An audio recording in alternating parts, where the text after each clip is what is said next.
Hello guys, నమస్తే. కుంభమేళా ఎటు విన్నా ఈ కుంభమేళా గురించే చర్చ. అసలు ఏంటి ఈ కుంభమేళా? ప్రతిసారి జరిగే కుంభమేళా కన్నా ఈ జనవరి 14 నుంచి ప్రారంభమై ఇప్పుడు జరుగుతున్న కుంభమేళా ఎందుకు అంత ప్రత్యేకం? కుంభమేళా గురించి కొన్ని ఆశ్చర్యపోయే విషయాలు ఈ వీడియోలో చూద్దాం. వీడియో అస్సలు స్కిప్ చేయకుండా చూడండి. అలాగే వీడియోకి ఒక లైక్ చేసి ఛానల్ని సబ్స్క్రైబ్ చేయండి. మీరు జీవితంలో ఒక్కసారైనా కుంభమేళాకి వెళ్ళారా? వెళ్తే కమెంట్ చేయండి. అయితే ప్రతిసారి జరిగే కుంభమేళా కన్నా ఈసారి జరిగే కుంభమేళా మహాకుంభమేళా అని పిలుస్తున్నారు. ఎందుకంటే ఇది 144 సంవత్సరాల తర్వాత వచ్చే ఈ కుంభమేళా చాలా ప్రత్యేకమైనది.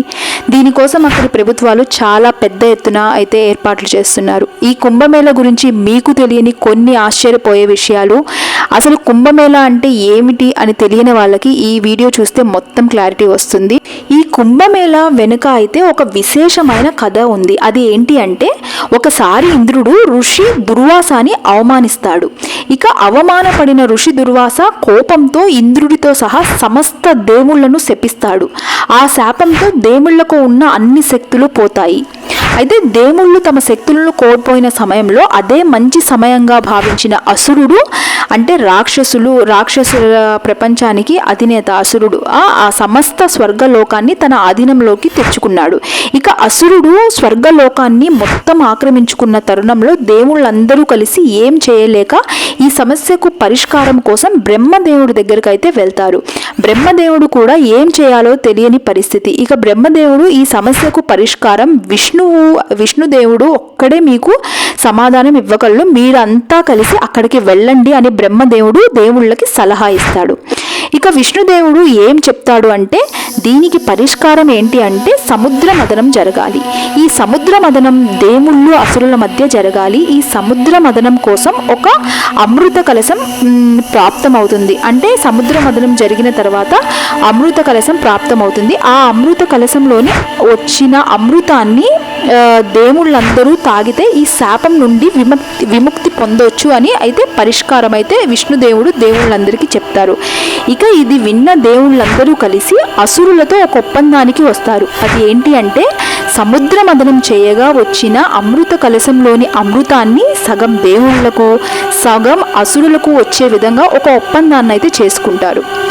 తర్వాత సముద్ర మదనం చేయడానికి తాడుగా వాసుకిని ఉపయోగిస్తారు. మందార పర్వతాన్ని చిలకడానికి ఉపయోగిస్తారు. అయితే ఇప్పటికీ మందార పర్వతం అయితే బీహార్లో ఉంది. సముద్ర మదనం స్టార్ట్ చేస్తారు. స్టార్ట్ చేయగా ఫస్ట్ విషం వస్తుంది. ఆ విషయాన్ని శివుడు లోక కళ్యాణం కోసం సేవిస్తాడు. ఈ సముద్ర మదనం 1000 సంవత్సరాల పాటు దేవుళ్ళు అసురుల మధ్య జరుగుతుంది. అయితే చివరికి అమృత కలశం అమృతంతో బయటకు వస్తుంది. ఈ అమృతం కోసం దేవుళ్ళు అసురుల మధ్య 12 రోజుల పాటు గొడవ జరుగుతుంది. ఈ సమయంలో అమృతం యొక్క కొన్ని చుక్కలు 12 ప్రదేశాల్లో పడతాయి. వాటిలో 4 ప్రదేశాలు భూమిపై ఉన్నాయని చెప్తారు. ఆ ప్రాంతాలే ప్రయాగరాజ్, హరిద్వార్, ఉజ్జయిని, నాసిక్. ఈ ప్రదేశాలే ఇప్పుడు కుంభమేళా జరుగుతున్న పవిత్ర స్థలాలు. మిగతా 8 ప్రదేశాలు గుప్త ప్రదేశాలు. అవి అయితే మనకి తెలీదు. దేవుళ్ళు అయితే ఇప్పటికీ ఆ ప్రదేశాలను వెళ్ళి వస్తారని అయితే ప్రచారంలో ఉంది.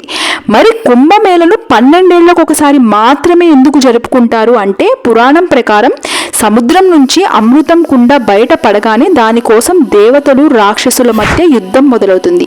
ఆ యుద్ధం 12 రాత్రులు 12 పగలు సమయంలో దేవతలు రాక్షసుల మధ్య జరిగింది.